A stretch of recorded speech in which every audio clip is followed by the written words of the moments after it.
Yo, yo, yo, yo, yo. Oh, it did. It did actually work. You're not going to see it, EA, but I changed the, I did the green screen thing for my background.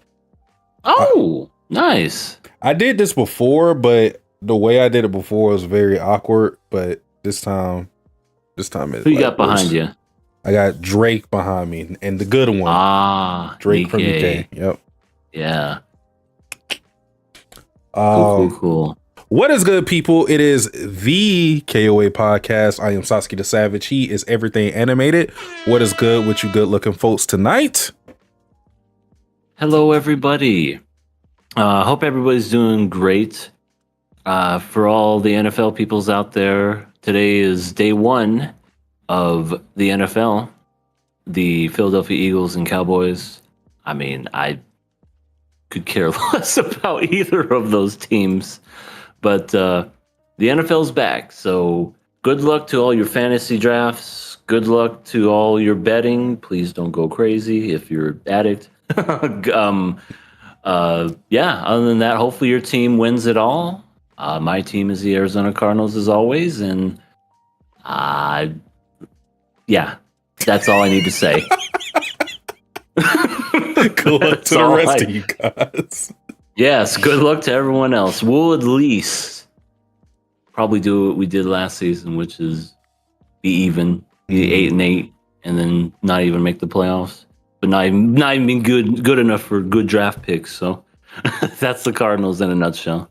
Well, my team should win the division, barring something weird, because the Saints aren't really going to be good this season. The Panthers shouldn't be good. And the Falcons are the ones we kind of have to worry about, but we'll see. And Todd Bowles will still stay coach. Don't for another 8-8 season. Don't remind me. I think the first game we play is versus the Falcons. Actually, get the tough game out of the way. Yeah, I mean two division games for them. So, well. Not speaking about football anymore. We got a bit of things that are guaranteed this time, guaranteed to give you the blues. Oh, Shit, I hit the wrong. Now let's get ready for the KOA. It's always the first one right next to it, but then if I'm 1 inch too short, it does the golf clap. So my bad. We got the news for you. All good, all good. All right, so first and foremost, this made me laugh before we started streaming. So for the longest time, we didn't have any news. Hold on, let me do this really quick. Actually, all right. For the longest time, we didn't have. What the fuck? Oh, I can't do that unless I. Oh, I can't do what I want anymore. Yay! I can't do my solo camera because it has like. I don't know how to explain it. Oh, yeah, it does. It gets rid of your background. Yeah, because I have to do it to the other background. I had to adjust that. I'm not going to do all that on stream. So damn, get that. It's good. It's good. It's good. I just won't do a solo camera for myself. For the longest time, we did not have any news regarding One Punch Man season 3. We didn't have like staff news. We didn't have, for the longest time, a trailer.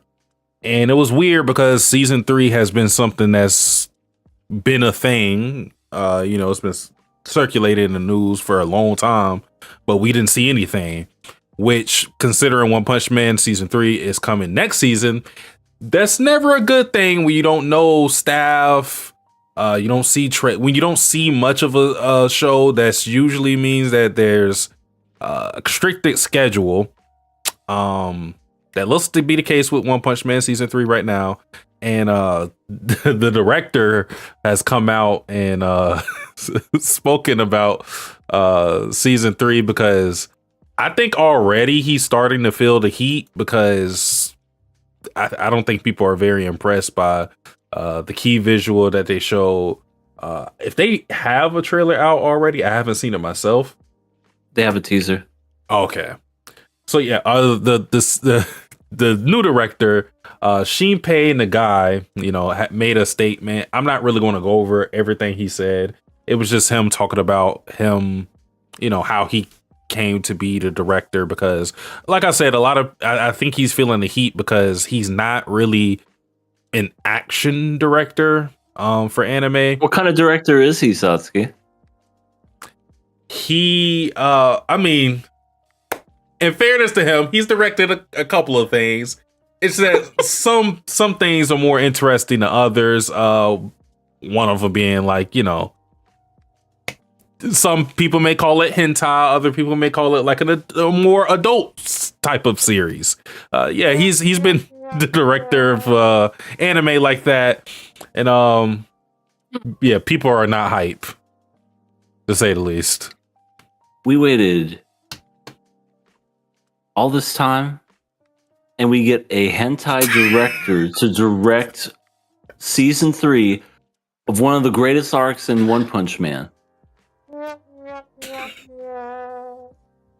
I don't think this is going to survive, Satsuki.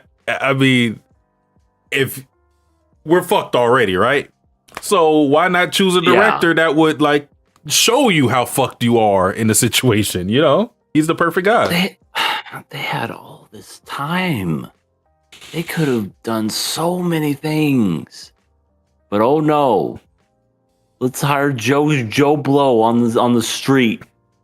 Oh yeah, he directed Big Booty Witches 13. Let's go ahead and get this guy to direct One Punch Man season 3. It's like getting somebody that does the stuff in the Valley, like pornos, and let's make him do Marvel Endgame. Let's have him direct that. In fairness to him, Big Booty Witches 11 was a classic. We can all agree on that. It was definitely a tear jerker or a jerker of some kind. I do feel bad for the guy because I think a lot of the ire is going to be directed, no pun intended, to him for whatever the season is going to be. For his sake, I hope it's serviceable.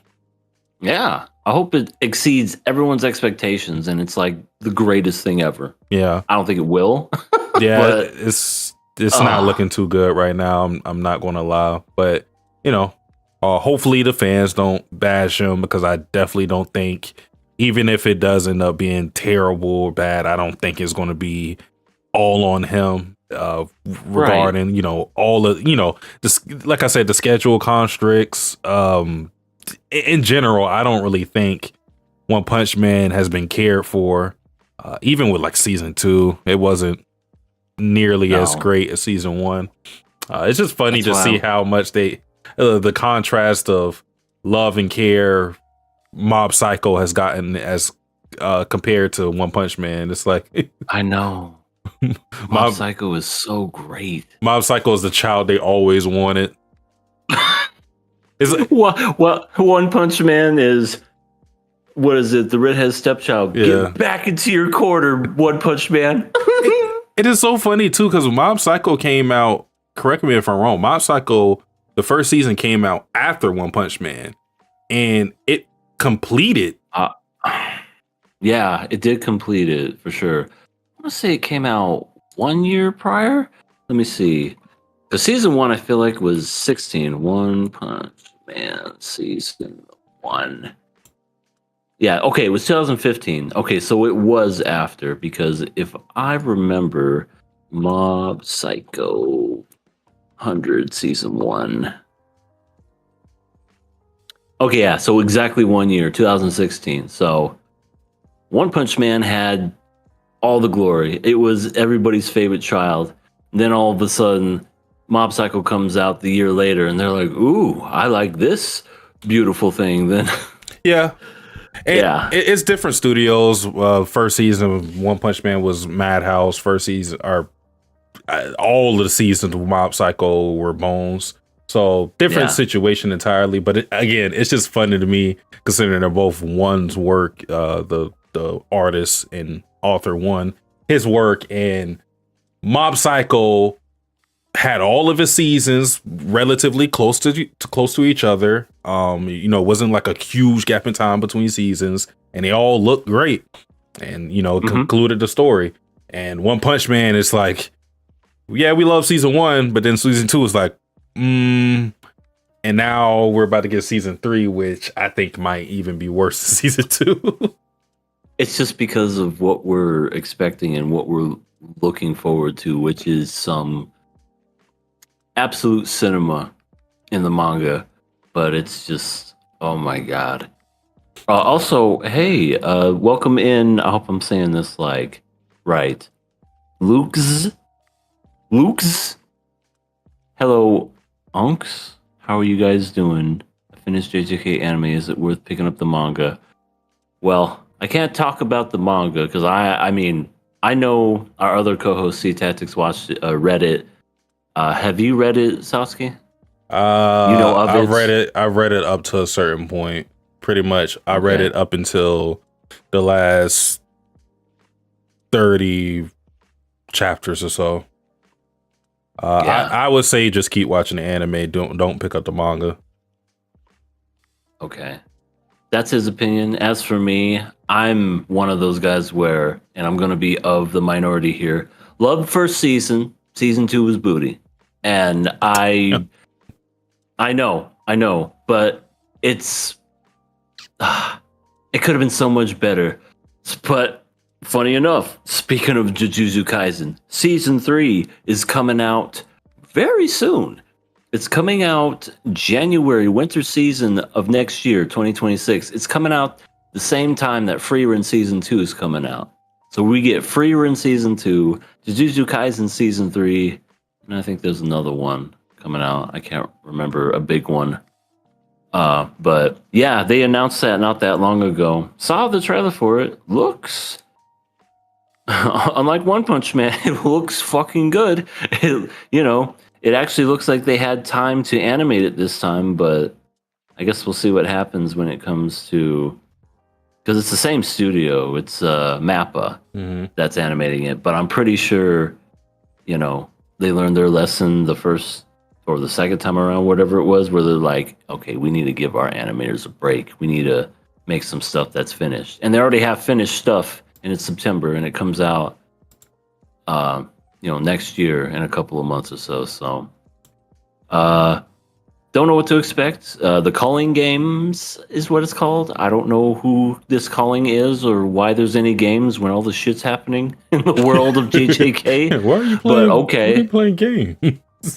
right? Because we know how it ended. It was like death and despair and depression. Mm-hmm. But I know it that's left off. Now they're about to have a festival of games. they're going to have a high school festival just out of nowhere. They're like, man, that arc was so fucking bleak. Let's go ahead and let's go out for some chocolate milkshakes. Yeah. I mean, they haven't had their school festival yet. In Jujutsu Kaisen, if you're in the high school, you got to have the school festivals, fireworks, food stalls, all that. This high school is a little different, though. A lot of these high school kids are dead. Oh well. I mean, shit happens. They shouldn't let that stop them from having fun. Is all I'm saying. Okay, this is gonna be one last time. I need to check something really quick. I promise I'm gonna be back in like 30 seconds. Okay, no problem. Talk about Jujutsu Kaisen or whatever. I am not talking about Jujutsu Kaisen. That's pretty much it for all the news. So I guess what we're going to do is get right into the show and talk about the first thing, which is none other than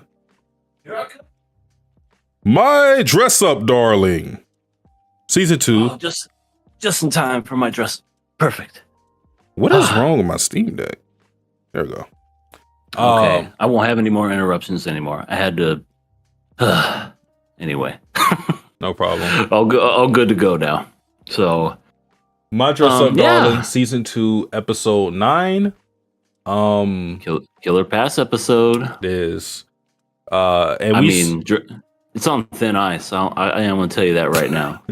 It started off with because we got Juju back. We saw her at the end of the last episode, and she just starts off bad. I feel like Juju always has like the worst introductions ever. Fuck you, bitch. I ain't doing jack shit for you. Yeah. Because Maureen, of course, Juju, so we have an extra spot and you kind of cosplay, right?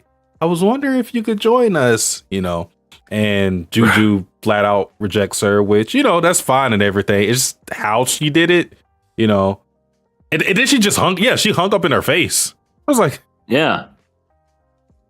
I think she secretly hates her. I don't know if it's a secret. Okay. Let me let me rephrase that. I think she hates her, like full on. Just because isn't the first season whenever they're both introduced to one another, it was the scene where Juju was like, "You two are obviously dating, right? Your boyfriend and girlfriend." Mm-hmm. And then Gojo was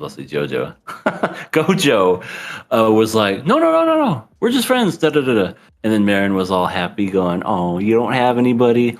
And I swear this is what the subtitles read, unless she didn't say this, and I'm misremembering. But she was like, "Wow, you really are a bitch, aren't you?"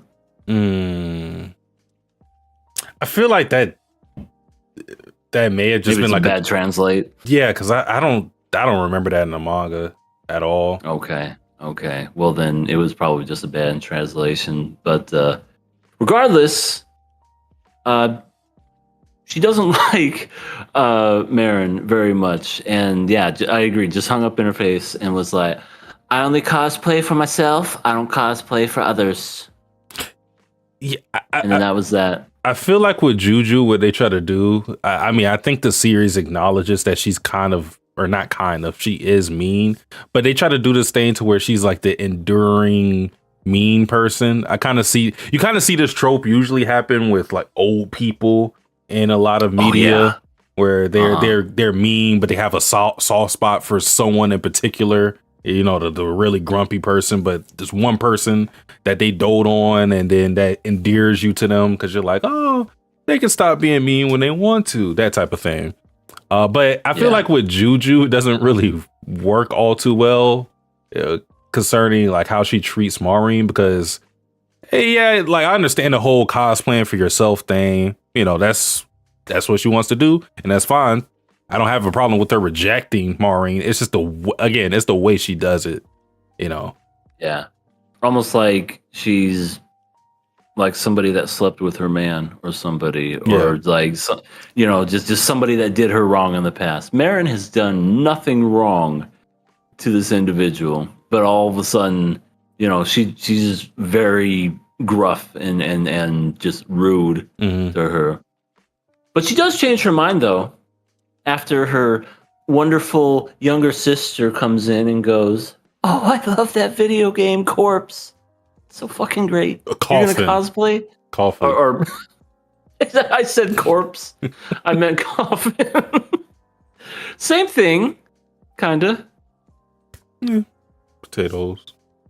Yeah, potato, tomato. So yeah, it's she changes her mind almost immediately because she sees how shiny her sister is, and she just goes, "Damn,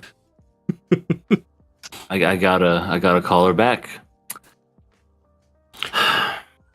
Yeah, I'll do it.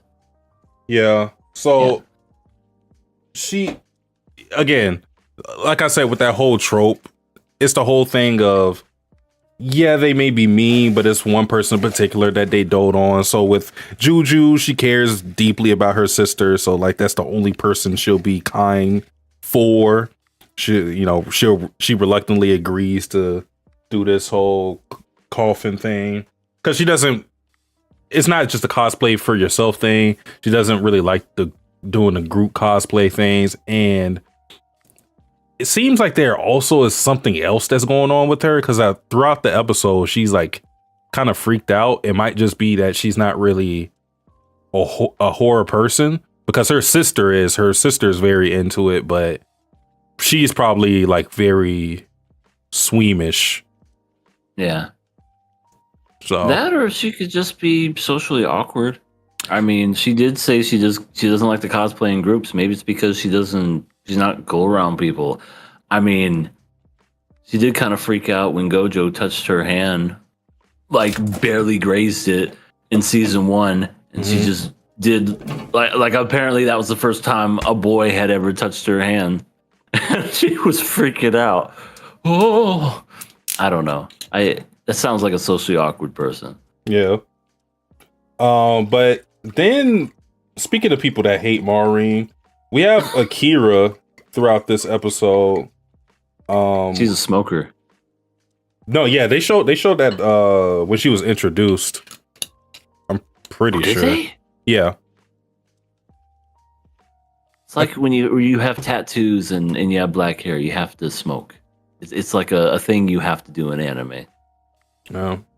But yeah, Akira, we still don't know what her thing is with Maureen, but at the very least she was confronted by Amane, which I gotta say, Amane is not my favorite character, but I feel like he is becoming one of my favorite characters. Just because he was noticing what was going on with her, noticing that she was very talkative after Maureen was gone, and like kind of the look she was giving Maureen. So when she goes to take a smoke break, he goes, "Oh, I'm going to take a smoke break too." And then when she's going to smoke, she's like, "You're not going to smoke?" And he's like, "No, I don't smoke." I don't smoke. And then he was like, "So what's your problem with Maureen?" He just, straight up asked her. Yeah. And she doesn't give an explanation, but she just says, "I don't want to be around her." And Gojo overhears this, is kind of sad. And I guess this is where she explains herself more. But yeah, we don't get an explanation for why she feels that way. Right. It just kind of is left up to, like, I don't know if they cut this out or whatnot, but essentially, yeah, it's I don't like her. I don't want to be around her. Well, I don't know if she said she didn't like her. She just said that she doesn't like being around her and she doesn't want to be near. And I'm thinking, why? What makes her so different? Is it the Garu thing? Maybe the whole this girl talks and says likes and totes a lot. I need to put a pillow over her face. But the issue with that line of thinking is that her friends are like that too. If anything, her friends might be a little more, maybe not as like energetic as Maureen, but a little more like out there, like more eccentric, because her friends are the other two, the Miyako, who cross dress as the guy, the basketball guy, and then Akira, the one with the closed eyes, who thinks everything's lewd, or Suzuka, I meant. So like they're both eccentric, so I don't know if it's that either. Again, we don't get the explanation. Only Gojo knows, I guess. So Gojo and Amane, yeah. They're the only two that know what really happens, and he's gonna have to tell her. Marin, I know you're getting all excited for this coffin cosplay, but I think there's one girl that wants to kill you. And I'm gonna tell you the reason why. She's actually going to kill her during the coffin cosplay thing. Yeah, it's gonna make it look more authentic because if it's a horror game, oh yeah, and they showed a little bit of the horror game in this episode too. Yeah, it's got that 8-bit retro style. Definitely a light novel or visual novel. Yeah, which this is why I say the anime has just been knocking things out of the park. If they did show this in the manga, it was never to that extent. I think the anime is just like wherever they can take wherever they can expand on something a little more, just with the animation, they just choose to do it. Like the whole anime within the anime thing that they've been doing throughout this whole thing. It's been pretty cool. I also thought a funny scene which happened was when Miyako and Suzuka were excited to see Marin cosplay as Rei, and then she was like, I don't have any photos, and they literally just died on the spot. They literally just became this sound effect. Their ghosts were leaving their body and everything. Oh. Yeah, I would have thought at least somebody would have got a picture, but I guess Japan has really strict phone rules. They do. Where there's just like... And also, why would you not even get a photo after the fact? Or even before you get on? I'm pretty sure... Oh, then. I'm pretty sure, and someone could correct me if I'm wrong. I don't remember where I heard this from, so this is not me stating the fact, but I believe that in Japan, all like camera phones have a shutter sound because of like. Oh, that's true. Yeah. So like, yeah, they are strict with stuff like that. Yeah, that stuff is true. I know that because I guess people were using them to take pictures of people's skirts and do heinous shit with them. So yeah, all phones in Japan have that notification on whenever you take a picture, so that people know that you're a creep. But so they know you're a creep, right? If someone's like if you're on a bullet train or something, and all of a sudden you just hear "chicky." Yeah, what was that? Yeah, there's no hiding it. Mm-hmm. No, that is true though. But I guess I was just thinking along the lines of somebody should have taken a picture before they got up on stage. I mean, I know Gojo was all into it and he was focused and whatnot, but I was surprised nobody was just like, "Can I get a picture of you before you go up there?" Yeah. But she only wore it one time, and now she's never going to wear it again. Come on. We're going to have to imagine what it looked like from now on. She's too fat now. She's too fat. Her stomach just can't fit into it anymore, apparently. No. God, that fat ass. But yeah, Gojo goes over to Maureen's house, who already has a coffin on her PlayStation 5. Which... why is that on her PlayStation 5? Loves the game. so Gojo's like, yeah, I can't really stay for too long, so I'm just stay here for a little bit, play this, and I'm gonna go home. Because Mari's dad isn't home. I forgot where she said her dad was, and Gojo's grandpa is staying with his, I'm gonna just say relatives. Yeah. So he's like, yeah, I need to go home, but he checks his phone and sees that the trains are delayed. He can't catch a train, so he has to spend the night. Or Maureen offers to let him spend the night, and he gets petrified because he's going to stay over home alone with a woman. Oh my God, Satsuki, that's like the worst thing you could ever do. Stay at home, stay over at somebody's house who is also a female. No, there's no coming back from this. If I they know. do this, like, they might as well just, they might as well just start thinking of the name for the child. Right? I'm sorry. I got you pregnant. How? I spent the night over at your house that one time 2 months ago. We need to give up the kid for adoption. I'm not ready to be a dad. I'm not gonna lie. The last scene had me dying. Oh my God. Yes. This was an amazing scene. Literally, Marin was so incredibly shocked that the space-time continuum just went through her face and through her realm. Just what? You're looking for condoms?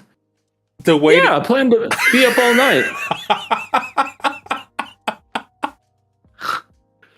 Gonna be up all night. And boy, did Marin just really go, maybe we should talk about this? What the fuck? These are one of the good misunderstandings that happen in wrong. I agree. It's not bad at all. This is actually a good one, and it's a funny one because, first and foremost, just to let everybody knows, Gojo isn't looking at condoms. He's looking at the Monster Energy drink because in his wonderful teenage brain, he's thinking, oh my God, I have to spend the night over at Marin's. I'm basically a freak. So what I have to do instead to kick that logic to the curb is if I drink this energy drink and I stay up all night, I'm not technically spending the night. Genius. Einstein, just stay dead. You couldn't have thought of some shit like this. So Gojo is admiring the Monster Energy drink on, I think I'm going to get this and I'm going to stay up all night. For some reason, and I don't know how it works in your part of the world, Sasuke, but I don't know many places that have energy drinks next to adult paraphernalia or condoms or anything like that. So It's usually right near the hygiene or whatever. So I don't know. I may be wrong. Because I think what she saw weren't condoms. They were like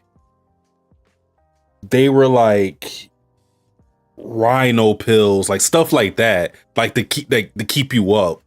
I think that's what she was seeing, because it was all in the same aisle To keep you right? up? Yeah, pretty much. Because I think that's why they were all on the same aisle. Because I don't even know if he got the Monster Energy drink from that spot.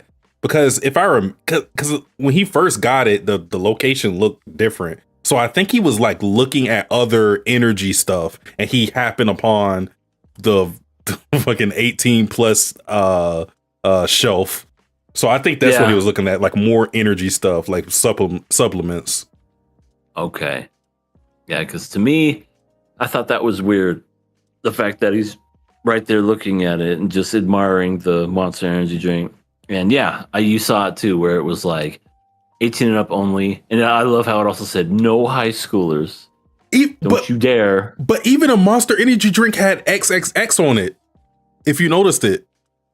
It did. I thought that was for copyright, but I think that was intentional. Yeah. Because Monster has the 3 Yeah, M's to do the cross, but then it had like a line through it. Mhm. I thought that was just for the copyright, but you're right. It's like the XXX. So there's a lot of innuendo at the very end of this episode, Yep. and Marin is just in another realm right now, where she's just like, oh my god. I like how she kind of just accepted it though. She was like, "Well, shit, okay. I guess we're doing this." I mean, I do like him. I freaking love him and everything, but all right, I guess we're fucking tonight. Wasn't on my to-do list, but Yep. you gotta lose it sometime. The ball's in your court, Gojo. Yes, but he doesn't even know that's gonna happen because in his mind, he wants to stay up all night. And in her mind, she's like, oh fuck. He wants to fuck all night. It's like, come on, Gojo. I know you didn't do it intentionally, but you guys have literally been at a love hotel. Like, this shouldn't freak you out this much. But you had a major erection for her at the Love Hotel. And she felt it, by the way. Mm-hmm. But huh? What is that? Is that a penis? But I do understand like him being hesitant with it, just because he's like, I'll probably be okay if her dad was here, because if for him it feels like he's kind of like going behind the parents' back and sneaking in there. Like he feels guilty about that. You know, he's a good kid, so I do understand his feelings on that whole thing. It's just that I feel like he should not be like this flustered. But I mean, even though it's never been said through his perspective, well, kinda. I think it's definitely hinting more towards it now, especially with the Rey cosplay.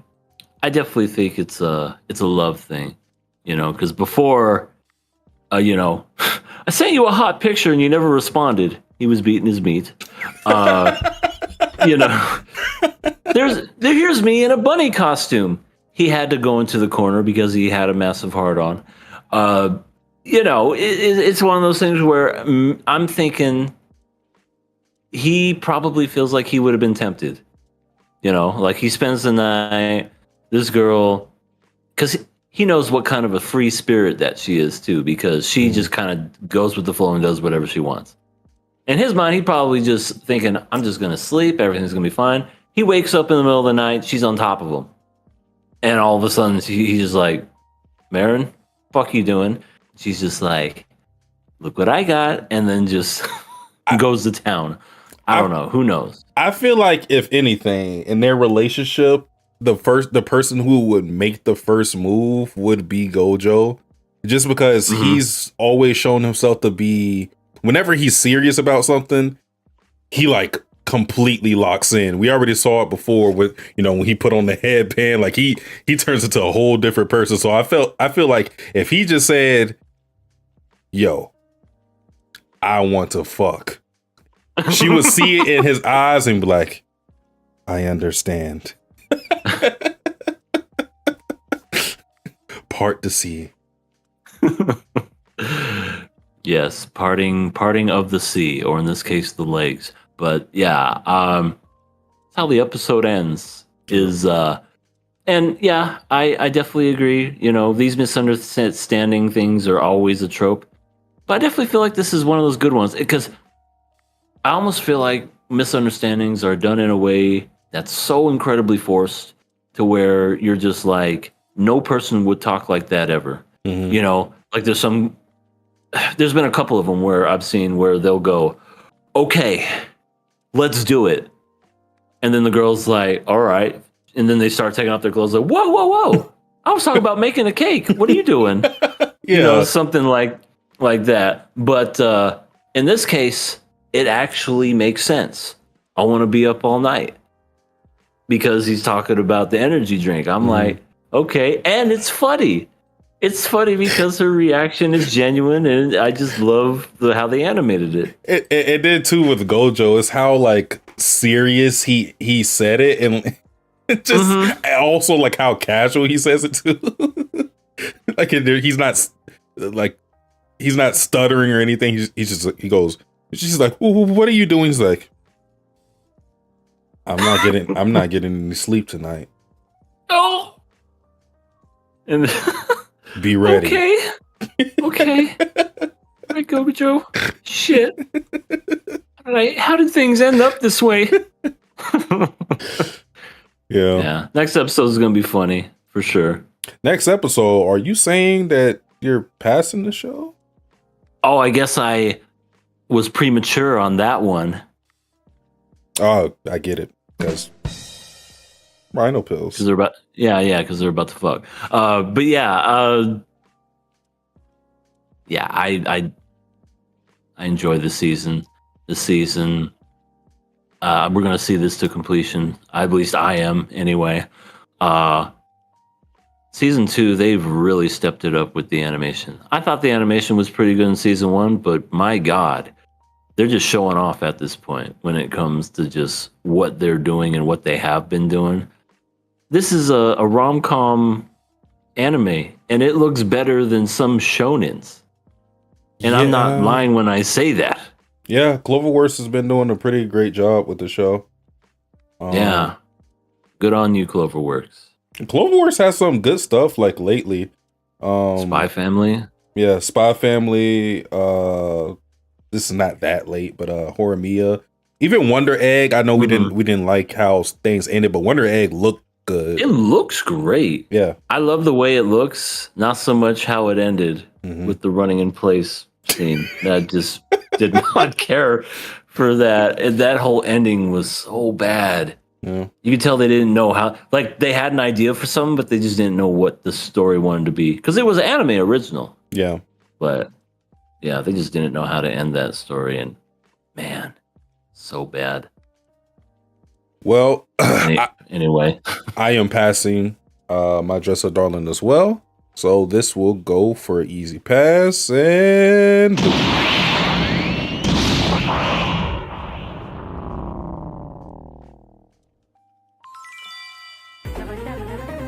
You pass this time. all right. With that out of the way, our next show to cover is none other than Sakamoto Days, episode 19. It is so funny because we literally talked about this with another show that we were watching on this podcast, Togen Anki. We were talking about how because they did the unique exam of going to the forest and essentially not playing tag for say, kind of like a capture the flag situation. Yeah. And then we get the same thing as Sakamoto Days. Like almost in the same setting.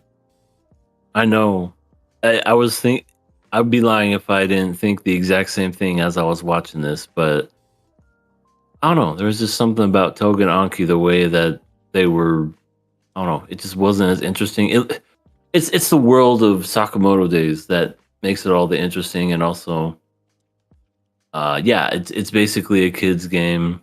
What is it? Capture the flag, or I don't know what you would call it, because I know I've played those type of games. Steal and kill. Day. Yeah. Super fun. What? Wait, whoa. I'm reading the notes. What is this? What is this alteration? Because I did not add this. Nobody. I mean, nothing. Okay. Just a new girl that was introduced to the show. I mean, first of all, your words are right there. Tomaru is crazy. That's true. But I decided to take liberties. Yeah, no, that's not okay for people, because people aren't they don't see the notes. It says Toromaru's crazy, and in parentheses it says Satsuki's GF. I'm not a Toromaru fan. That's the funny part. Okay, but Satsuki, you have a track record for crazy women. Yeah, but I'm more of a Lou boy. I like Lou. But okay. the character I was talking about, I told you're not going to see them until we actually hit this JCC school. Fair enough. But yeah, I saw her, and if I didn't ask last week, I definitely would have asked this week, Natsuki. I mean, come on, look at her.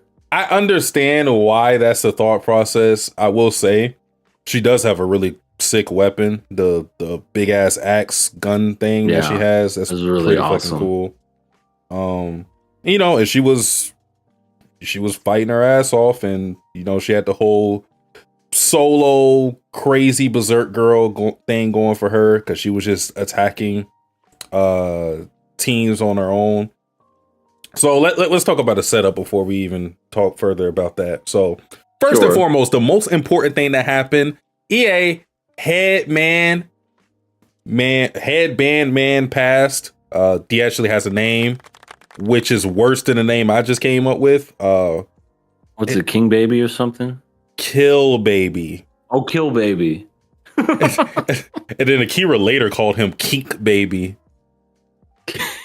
Kink Baby. I'm not Kink Baby, it's Kill Baby. Oh, sorry. That sounds so much better. Yeah, thanks for clearing that up. It's like the rapper Da Baby.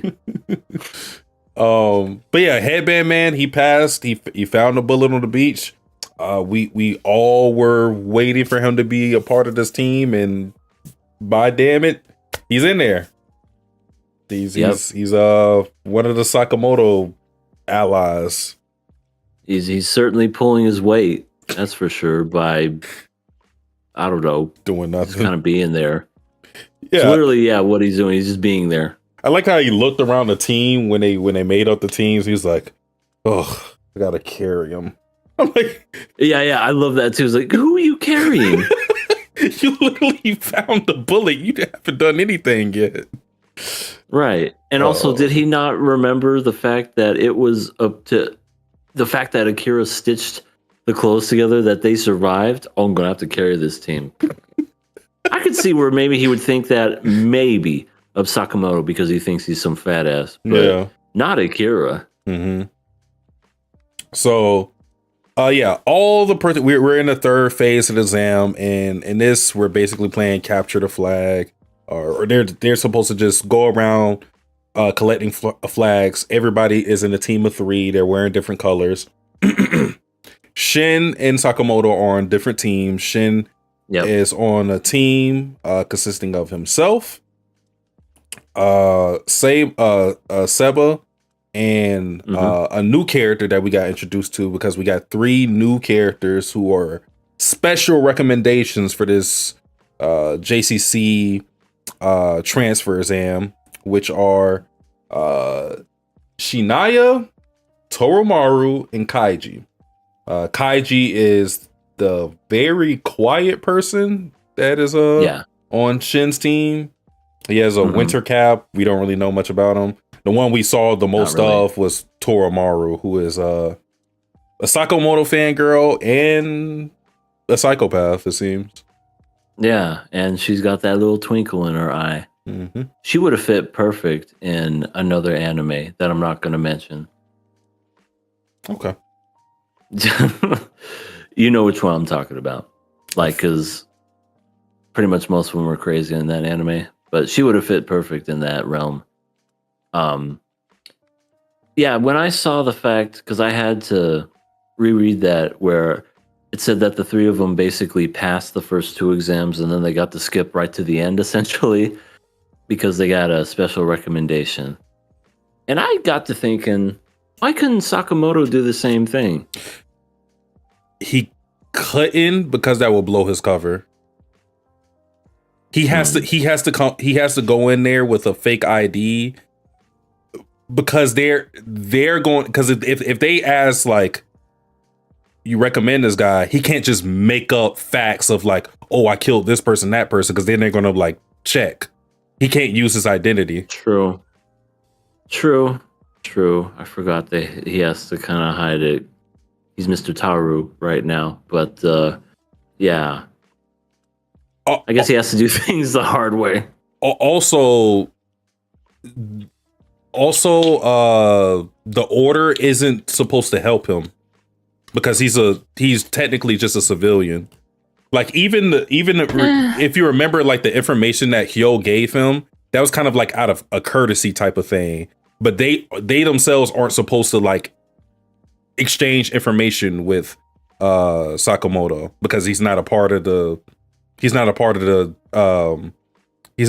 Ja anymore.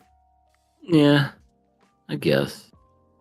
Dude's a living legend, though. But I mean, I get it. I guess I wasn't thinking when it came down to the fact where he has to hide his face. But oh yeah, if this was one of those things where if he didn't have to hide himself, they would have just said, "Here's the door. Yeah, walk on in.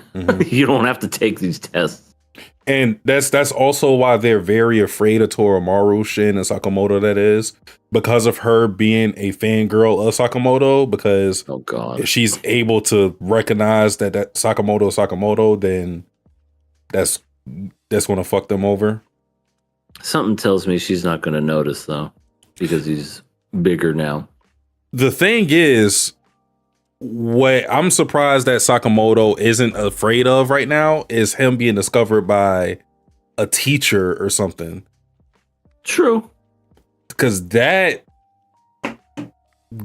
is probably something that could happen more so. If, because Sakamoto's not that old at all. He's like, what? I think is in his late 30s, maybe? I'm not sure if his exact age, so he's not that far removed from school. Like a teacher could reasonably be still a teacher that taught him could reasonably be still in that school. Is what I'm saying. Very true, very very true. But yeah, I don't know. I guess when there's important matters at hand, fuck the rules and the teachers remembering them. Because all he can do is say, I'm Mr. Taru and I'm not Sakamoto. I mean, they probably won't recognize him either. I mean, all the time passed, him looking how he looks and all that stuff. So there's always that. But that's what I think. So once they made all the teams and Shin and Sakamoto were seeing that they're on different teams, Sakamoto is still trying to help Shin because they're allies, they're family, basically. And Shin's like, fuck you, Dad. I want to do it on my own. And I just love the scene of Sakamoto like crying because he's seeing that Shin is growing up and being more independent. My boy's growing up. It's even funnier because that's not his son. It's not like he raised him for years upon years. But they are family, and he is like a father figure for Shin. He is his inspiration. Sure, and I definitely get that too. I like what Kill Baby said too. None of us to stop. No time to start stopping and dealing with a bunch of crybabies. We got to get going. Yeah, like. Let the man be sentimental. You don't know who he is. And then he'll kill you with one hand. And then later they just set up camp and then just eat fish. They're just like, fuck this is they kill Baby reasonably. It's like, what the fuck are you guys doing exactly? They were eating fish. Sakamoto apparently built a fucking log cabin all by himself. And yeah. What a lovely exam they're taking. They're just like, oh, don't worry. We'll get it when we get it. They might as well say fuck it in these exams because the examineers are pretty much saying the same thing. We didn't talk about that, but they keep lying about why they're doing what they're doing because some nerd goes, oh, the reason why they're playing this game is because if you can't protect your flag, then that's basically you dying in an assassination because it's close to your vertebrae and blah, blah, blah, blah, nerd words. And then the examiner's like, so you notice. And then in his mind is like, yes, it's too many people that died. We're just kind of bullshit at this point. And Shin's reading his mind like, yo, come on. I love that. What the fuck? Shin. I mean, not Shin. Dude, I can read your fucking mind. I know you're making this up. They're literally just going with the flow at this. It's just like we're just trying to cut down the numbers at this point. If we can have like 5 people that pass, we'll be good with that at this point. Yeah.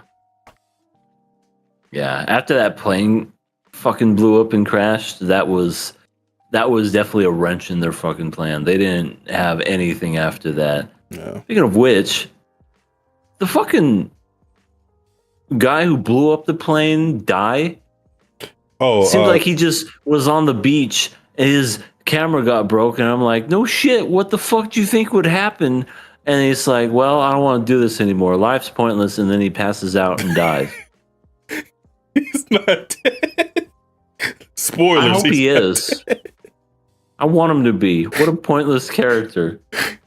He's a part of the order. If an order member died like that group is just would not be worth anything. He's an order member and destroyed a plane for no reason. And now that his camera is gone, I don't want to play anymore. Boy. Okay. Well, what a psycho, I guess is what I could say. But yeah, a bunch of fun shenanigans. The tuning exams. Oh, sorry. I only say that because there was a guy that looked exactly like one of the Naruto characters before, Toromaru took his arm off and everything. You know what I'm talking about, right? With the ponytail and everything. And he looked, I'm like, he is it was a carbon copy. They just took him straight out of Naruto. Either it's Naruto or some other series, but they look exactly the same. I feel like you may be talking about Kabuto. I don't know. Are you talking about the guy with the glasses? Oh no, it was when the team was running. They're like, "Oh God, we gotta get out here!" And then they look up in the tree and they see her. And then that's when I saw the guy, literal same hair with the ponytail and everything else like that. It was black hair. Oh, maybe Shikamaru. Let me see. Let me look that up because I'm not good with the names. Shikamaru Naruto.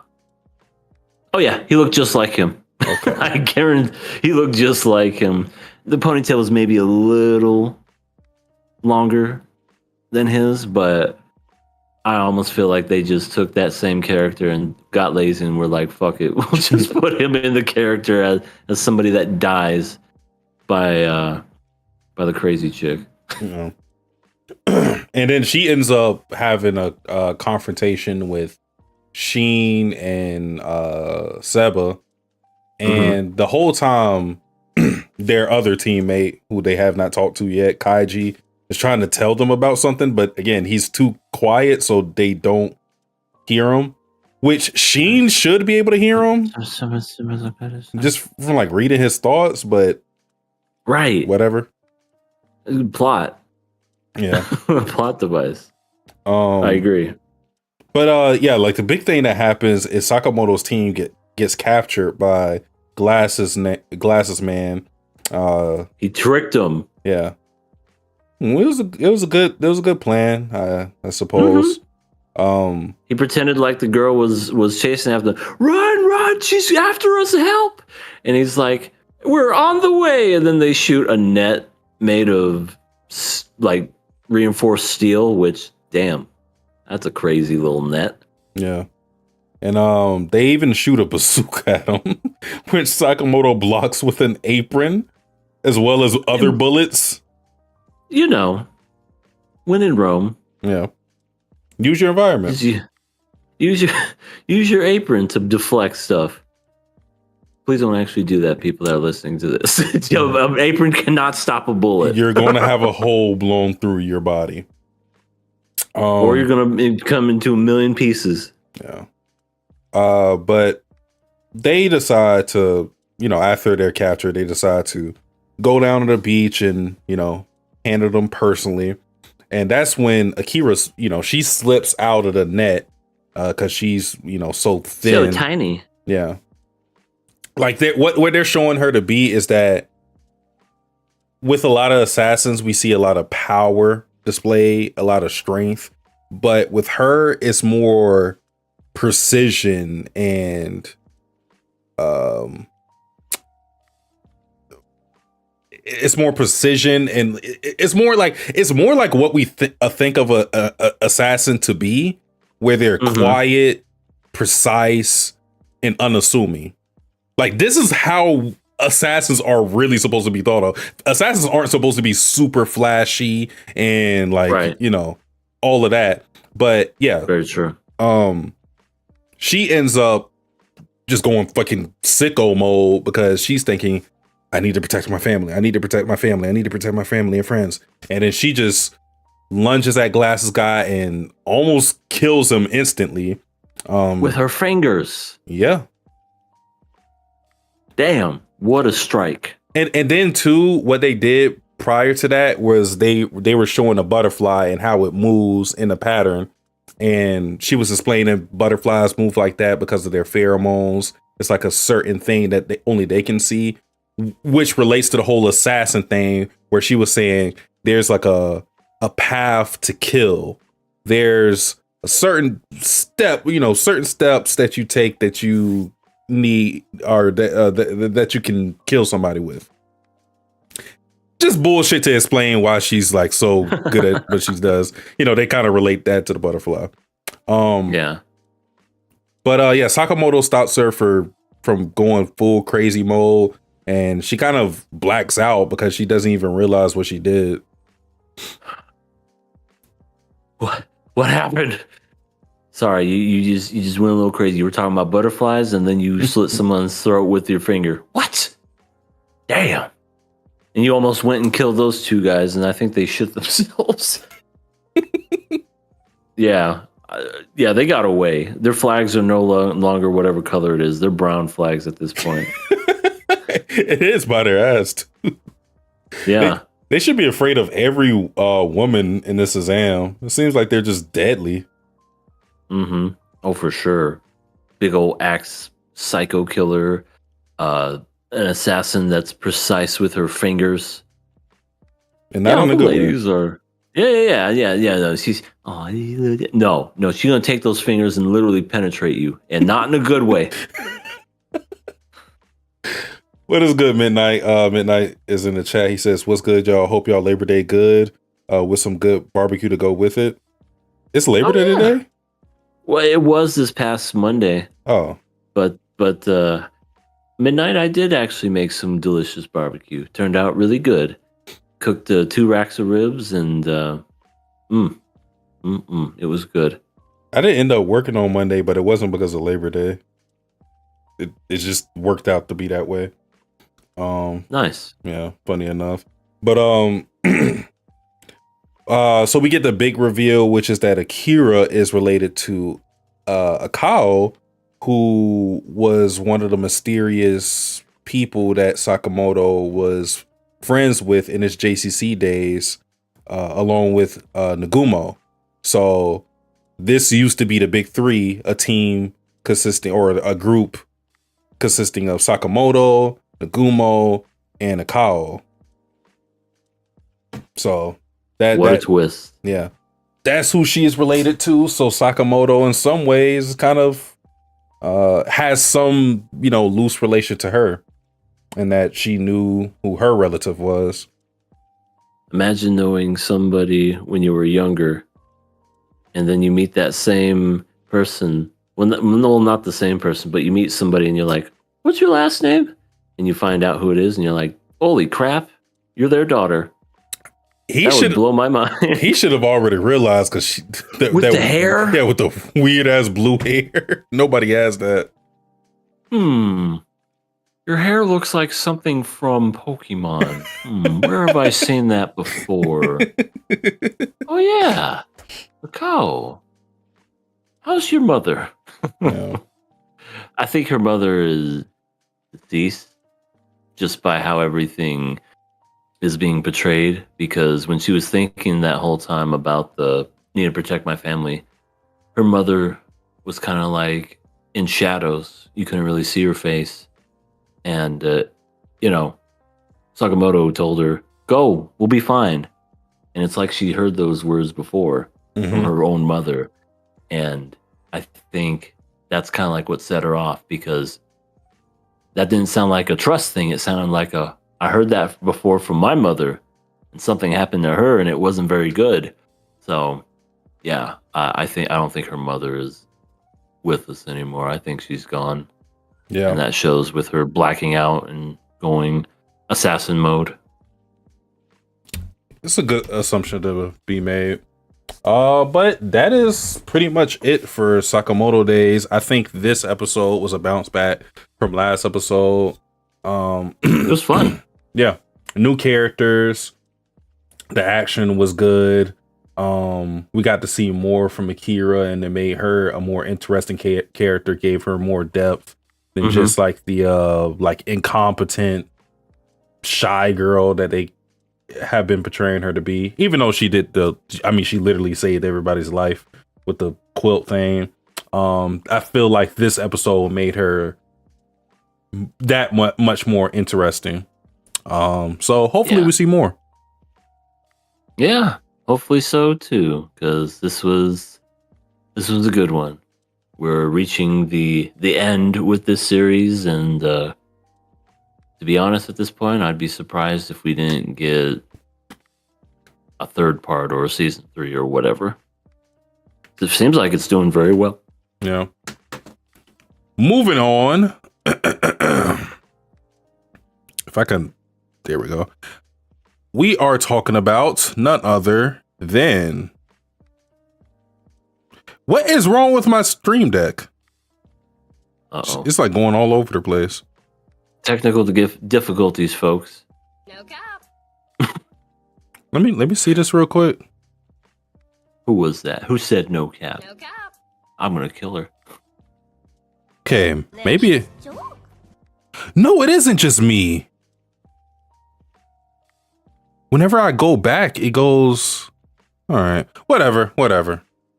All right, we are talking about none other than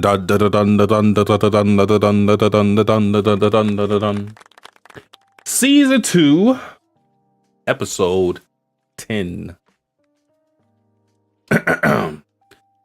So, we're introduced to a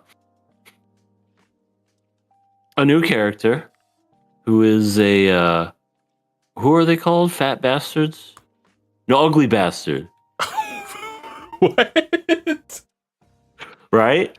Isn't that what they're called? He's an ugly bastard. He's just a fat nerd. I'm bad. I honestly thought like if they were like fat and they were like perverted, that's what makes them like an ugly bastard or something. They're like, you have an ugly bastard. You had to think of like, remember that one guy? Ozone 100. Yeah, because I think that's when I first introduced you to that phrase. Yeah. You have to think of them like they are the guys to cuck somebody. So it's more than them just being like the fat, weird looking guys. They have to be like devious or something. That has to be a part of their character. Okay, so he's not a fat, ugly bastard. He's just a fat nerd. Got it. Pretty much. Got it. So yeah. So we are essentially introduced to this. We don't even know his name. We just know him as Fat Boy. He may have said his name, but I wasn't sure because he said the name Jinta, and I don't know if that was his name. I don't think it said his name. The only reason I say that is because I was watching this on Netflix, and every time he spoke, it would just say boy in parentheses to differentiate between Okarun and Momo when the subtitles. So if they did, I forgot. Well, no, that's what I'm saying. He never introduced himself, but he did say the name Jinta. And like, I forgot even what the context in which he said it, but he did say that name. I don't know if that's his own name. I don't know if he was talking to himself or talking about himself in third person. But yeah, he never introduced himself because basically what we get with this is a big ass flashback Pretty much. Which confused me at first because when they introduced him, I was like, okay, new episode. But then they showed stuff that we already seen before, like Okarun being shy about saying good morning to Momo, and I was very confused. I was like, wait, what the fuck? Yeah, it was a flashback at that part. I noticed that too. I noticed how it retconned the whole whenever they clacked their teeth together. He was not there. It was her two friends. They inserted him into it. They retconned it. You weren't paying attention. Did you go back, EA? I didn't, but I'm like 99% sure. Okay, 90% sure. 80% now. That he was not there. I'm pretty sure that the first time, because it was season 1 or whatever it was, where they clacked the teeth, and then all of a sudden, I'm pretty sure it was just the two friends that were like, did you guys just kiss? Because he wasn't there. They inserted him into it where he was just doing that face or whatever he was doing. Are you checking right now? I'm checking right now. Okay, we're going to actually get live confirmation. God damn it. Stop going full screen. If he was there or not. Because I swear to you, it was retconned and they just inserted him into it. If he was there the whole time, I think I would have remembered some fat dude just like looking randomly. The thing is, they could have framed it in a way that didn't show where he was standing at. Because I'm looking at it right now. But it was right in the middle, though. Like, he was right, boom, there to see everything. Let me see. The framing so far is good.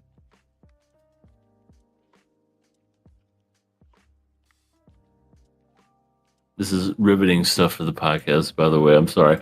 I'll pad some stuff. I love how you have there. He brushes his teeth with no toothpaste and has a glasses stand. Yeah, he had one of those glasses things that you see at like a glasses shop where you like rotate it around. I'm like, why is that necessary? I mean, to be fair, I wish I had that many glasses, but glasses are so fucking expensive. I couldn't have that many. It's like, does he either has a prescription and uses all those glasses, or he doesn't even need prescription. He just wears them just to wear them. Okay. That would be interesting. Okay, yeah. No, they didn't retcon anything. So you're right. He was there? No. So this is what it is. When they do the kiss thing, the friends don't say anything. Because here's the thing. They show that he's there when the actual kiss happens, but the friends don't immediately say anything. Like there's a little gap in time in between where after the little kiss thing, Okarun and Momo kind of like bicker back and forth, and then the friends say something. So in between that time, they could plausibly say he was out of that scene. Okay. Fair enough. So this guy just did a shocked face and then kept going. Yep. And then that's when the friends interjected and was like, "Ooh, you guys kissed." Okay, fine. I'll just leave it at that. But pretty much this first, I wouldn't say half, but it was definitely before they played the intro to the show, where everything was essentially through the point of view of what are we going to call him? Because we don't know his name. Do we want to call him Fat Boy? I've just been calling him Fat Boy. All right. Fat Boy Slim. So he's it's through his point of view this whole time. You know, he seems definitely like a nerd. He's very kind of like outgoing. He's singing as he's walking to school, gets to school and kind of gets quiet, more reserved. Just turns to nerd mode immediately. Just yep.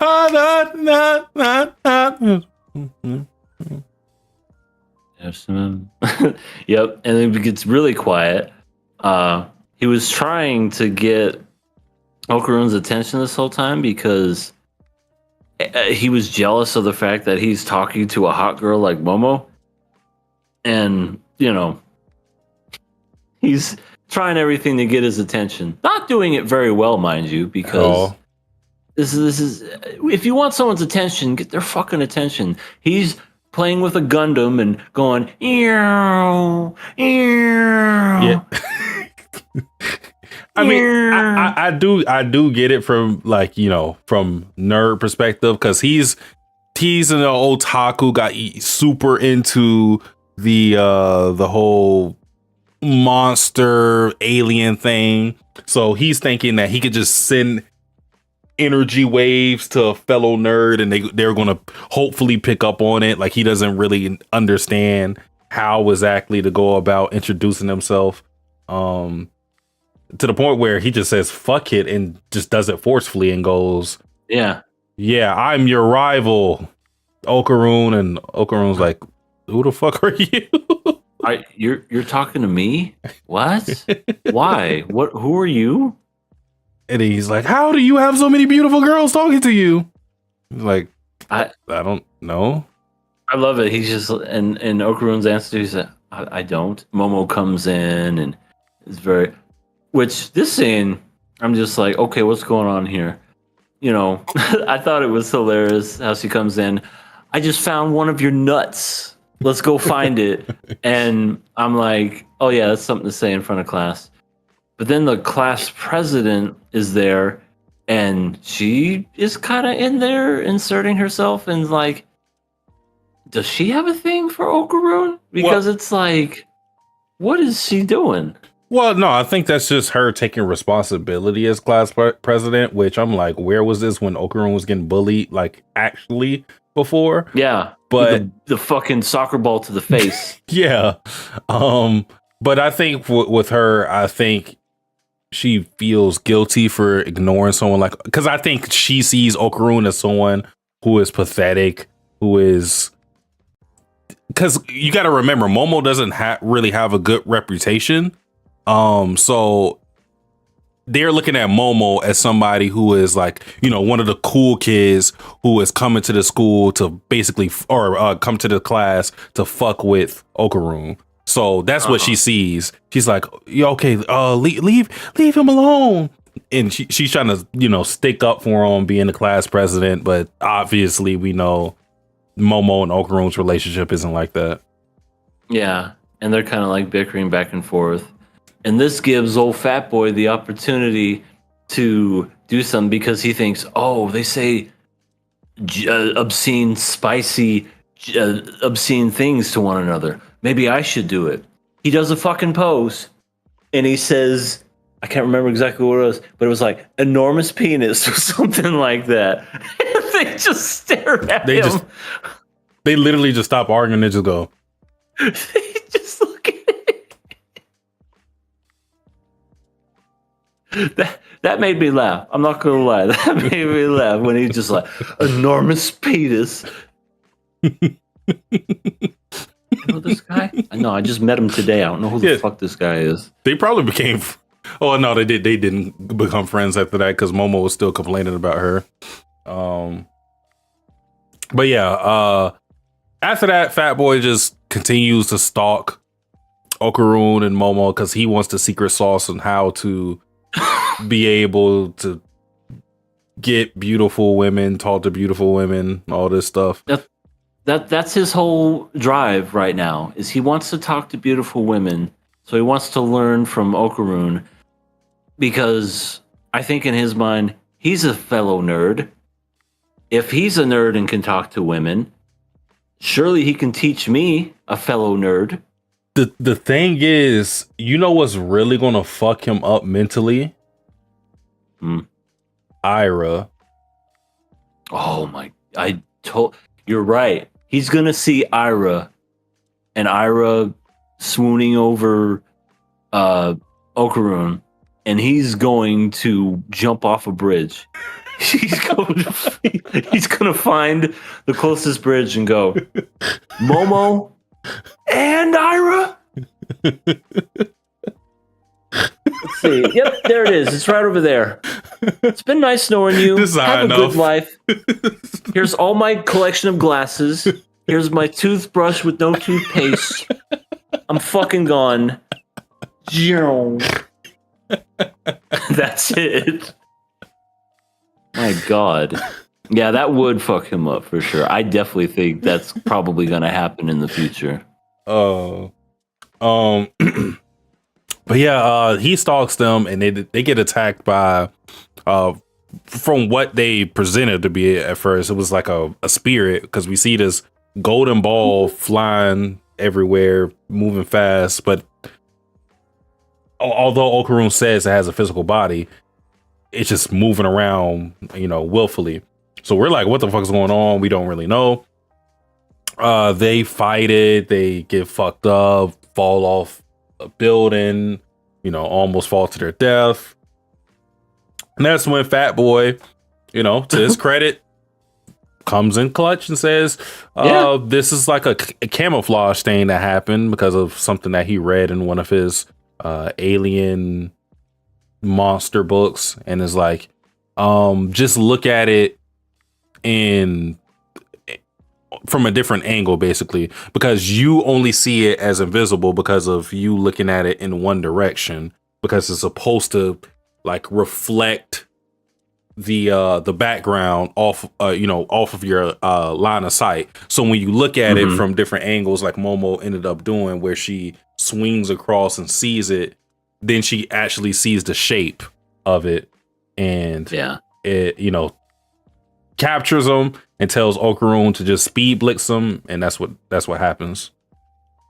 Yeah, basically like the Predator outfit, that ultra cool camouflage. Yeah, he gut checks it, knocks it out, and they called it a kaiju. And I remember when they first, because it was knocked out and like, I'm like, that's just a monster. That's not a fucking kaiju. That thing is small. Oh yeah. It's almost like he heard me, and then all of a sudden he just grew to the size of Godzilla. Oh my God! Hey, I mean, hey, is that your cousin? Far east cousin, yeah. But had to, he had to grow to the size of Godzilla, and that's essentially where the episode leaves off to. And I'm just like, okay, the next episode is going to be awesome.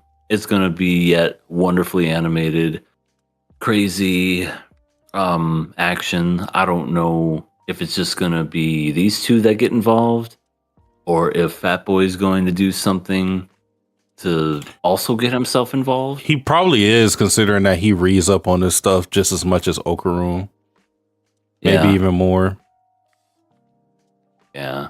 But I mean, I know it's always, whenever you have a certain amount of characters, whenever they introduce another one, it's always 50-50 whether that person's going to be accepted or not. And so far, he's not super annoying to the point where I want to bash my head in, but I don't know if he's just going to be a reoccurring kind of character where he's going to try to get with Momo all the time, and Momo's going to keep like hitting him, and he's going to go, oh, I love it when you hit me and stuff like that. Because I could see that, because they already kind of like showed it in this episode, and I'm just like, yeah, I mean, how that's going to happen. I mean, yeah, thus far I don't really mind him. I don't have any issues thus far. I could see how a character like him could end up being bad if they just do gag stuff with him, but I do think next episode will probably showcase him being the catalyst for the victory. I mean, I don't think they're going to lose. So no, I think they'll probably win with whatever information he gives, or who knows, maybe he'll have like a transformation of some sorts of him for himself. Oh my God. He gets absorbed by the kaiju, and then he gets like monster powers, or something. It could happen. He could have a good old fashioned kaiju fight. King Kong. Oh my God. Versus Godzilla. Oh my God. Okay. If they have Fat Boy grow to the size of the kaiju, and then they have a full on monster fight, I may lose it. Who knows? I don't know. Like, because I don't know why he even turned into this big monster, but let's say like he had a golden ball himself or something, and he used that power to transform as well and turn super big. Could happen. So, so I'm glad you brought up the golden ball just now, because now I remembered exactly what I was thinking of whenever I was watching it originally. Mm-hmm. So you mean to tell me Okarun's been one nutting it everywhere he's been going so far? I thought he had both of his balls, to be honest. I thought he did too. That's why I was like, because they had a whole scene. They had a whole scene when they actually put it back in his nutsack. Right, yeah, with the baseball and everything. Yeah, I I saw that, but I guess it was just one nut. So that's why I was like, so he's just been with one nut this whole time. Just interesting. Because I remember before he had his whole thing gone, like he didn't even have his cock or balls. Like it was just he was a Ken doll, essentially, just nothing underneath. Yeah, that's how we started this whole series, by the way. That is true. Oh my god! But yeah, as soon as I remember watching that, because it's actually, I'm pretty sure it's actually his ball. So I'm just like, what do you mean to tell me he's had one nut this whole time? Interesting. Yeah. But that's pretty much everything to talk about this episode. I thought this was I thought it was a pretty good episode. I liked it. It was fun. Like I said, it's always a 50-50 whenever you introduce a new character, and so far he's not too bad. He did have that funny moment where he tried to get spicy. Enormous penis. And did his thing, but yeah, and he did come in clutch. He wasn't just a useless old fat boy. I want to know his name so I can stop calling him a fat boy. All right. Moving on to the next show, our last show of the night, because if you guys did not know, the summer Hikaru died got delayed, so we will not be talking about that episode until next week. They knew they were a killer past too. they were just like, we need to make this episode really fucking great or they're gonna kill us. Oh, okay. They're preparing. All right. Our last show tonight is none other, which also is a killer pass. Kaoru Hana, episode 9. I know I have what I have in the title of this podcast, but she's actually a terrible mom. Just like this video. No, that's not what I was going to say. That's not what I was going to say. I was going to say I have that in the title, but I don't want to be adopted by Kyoko. That's her name, Kyoko, by the way. Which I'm gonna say that later, but I want to fornicate with Kyoko. All right, you heard it here, folks. He doesn't want to be adopted and be a stepson to the stepmother. Weird scenario. He wants to actually put it to her and go over and over and over and over. Unfortunately, the father's still in the picture, though. Where is the dad? I don't know. I mean, we saw him in the flashback, but it's like, is he dead? Is he separated? No. Does he just work overseas? Yeah. It's going to be one of those. He's not dead, though. It's going to be one of those. He just works so much. It's going to be one of those. Probably. But yeah. Let's start here. Love has made Rintaro an idiot. A big stupid idiot. He saw the look on her face when she looked high production value and was just like, I love this woman. I want to get with her. I want to know her. I want to hold her hand. Yes, I want to skip all the steps and go right to the hand holding. That's how much I like her. Big boy steps. Love her. Mm-hmm. And yeah, he's just dropping stuff, fumbling stuff. He's just like, I don't know words talking me good. He just can't like do anything he wants to do. So his friends were just like, Rintaro, you're starting to scare me with your whole bucket of idiocy. Are you okay? Yeah, I'm fine. He's wearing his underwear, his socks and shit, random shit. He's wearing it on his head, and he's just socks are on his hand. Like, Rintaro, are you? It's like that episode of SpongeBob where he forgets how to make the Krabby Patty, and he just forgets how to do everything. Mr. Krabs, the front door is missing. Oh, I'm sorry. This whole thing's just gotten to me. Yeah. So yeah, he's super hung up about Kaoru. But the boys decide they all want to hang out at Rintaro's crib for their Saturday. And to their surprise, Rintaro's like, okay, yeah, sure. And he was very hesitant to even tell his friends about, where he lives, because he lives atop of the bakery that they own. And he's always been insecure about that thing in particular, because it's kind of like the whole Gojo situation in My Dress Up Darling, where he got made fun of for being interested in dolls, where he Boys thought, don't like dolls. yeah, Boys don't like dolls. it was the same thing, I feel, with some random girl in this flashback, thinking like, I don't know, it's not masculine for his parents to own a bakery. Like, well, shouldn't you own a fucking construction site, you pussy? I don't know. Yeah, don't you bury bodies out in your backyard or whatever? Yeah. Fighting a war like a real man. What are you doing baking cakes? Bake the enemies alive with their flamethrowers. Yeah. bake them to a crisp as you watch their eyeballs explode out their body. Yeah. Damn. What the fuck, kid?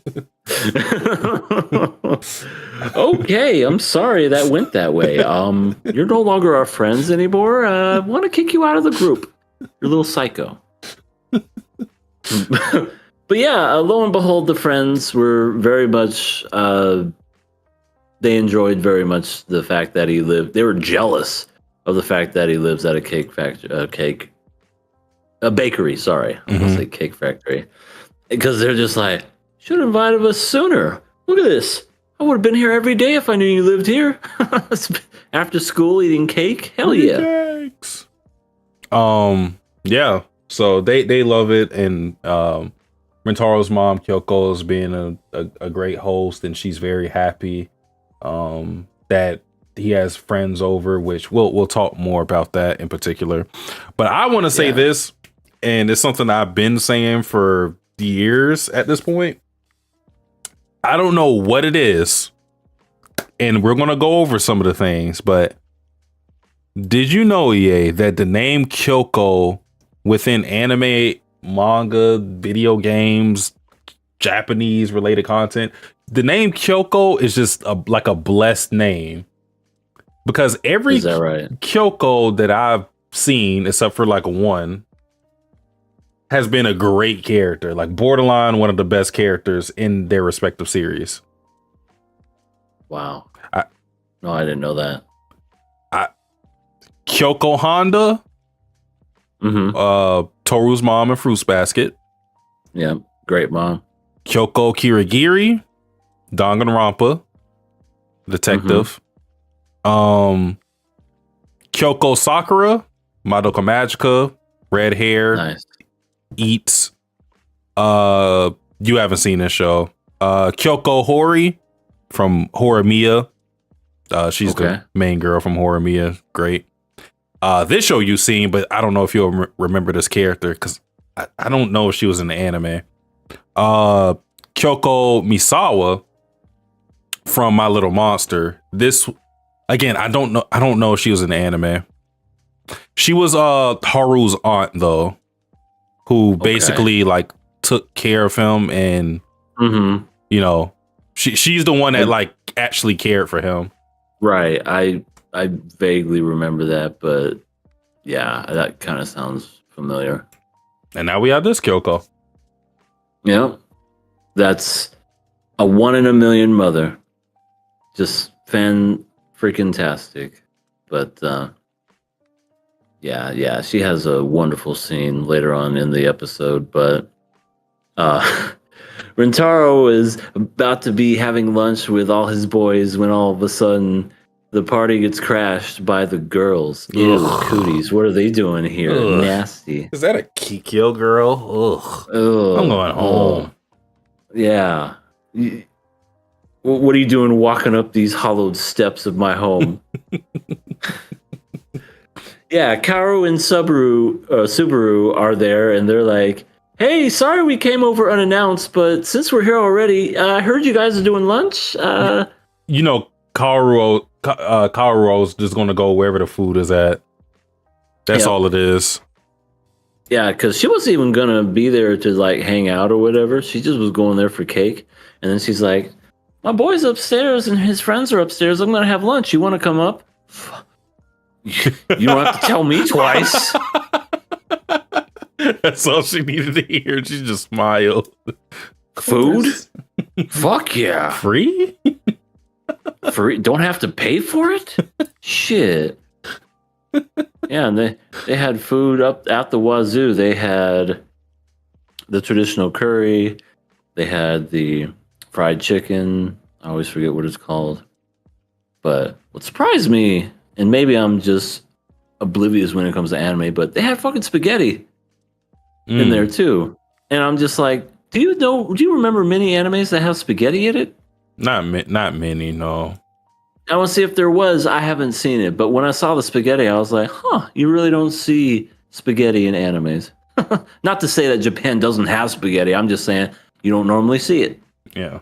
I just thought it was interesting. But yeah, they were having a smorgasbord over there, just eating everything. Yeah.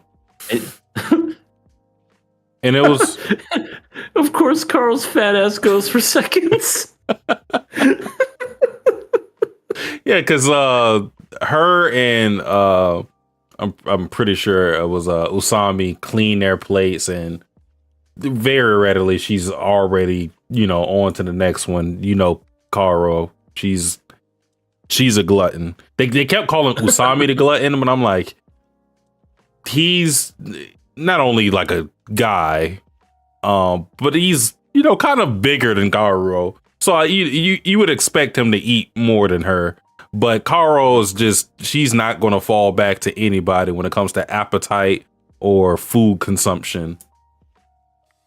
That's for damn sure. She's just a lawnmower of just emotions, of food emotions. She would make Pac-Man jealous the way she eats.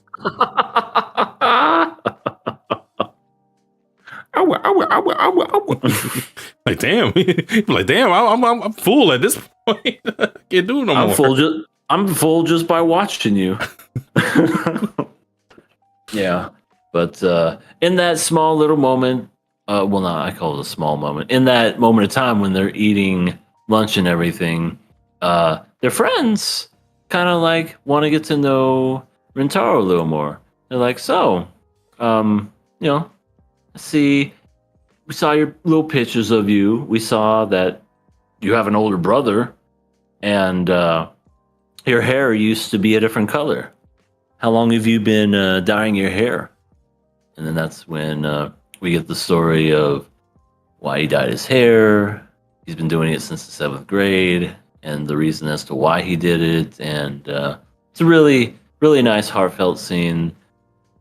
And I just love everything about it because like the boys and even the girls are invested in listening to what he's saying, and they're just like, I want to know more about your hair and as to why it is. And as all this is happening, I love this attention to detail as well. You just see Kyoko just sitting there, leaning up against the wall, listening to this conversation, and just kind of like going, "Damn it, that's my boy." That's my son. He's in a position where I've always wanted him to be, and I'm so happy. But it goes into further detail as to why she's like that, and it's definitely probably the best part of the whole episode, I think. So before we get to that, I just wanted to say I do like that Rentaro's reasoning for doing what he did wasn't something deep. This is going to sound weird because like there's shows like Fruits Basket where a lot of things are dramatic and, you know, played up for things to be sad and sorrowful. But in this show, I think the approach is to be a little more realistic and a little more down to earth in terms of, you know, some of the emotions that goes on, because Rentaro's reasoning for dyeing his hair and getting piercings wasn't anything crazy. It was literally because he thought it looked cool. Now there is sad things that happen afterwards, like him saying, you know, he wanted to give up because he wasn't making any friends, and, you know, him dyeing his hair and getting the piercing didn't help at all. We'll talk more about that because that, you know, that's the part that really relates to his mom. But no, I like the fact that things are just pretty simple, and this show didn't try to make it more dramatic than it needed to be. You know, it just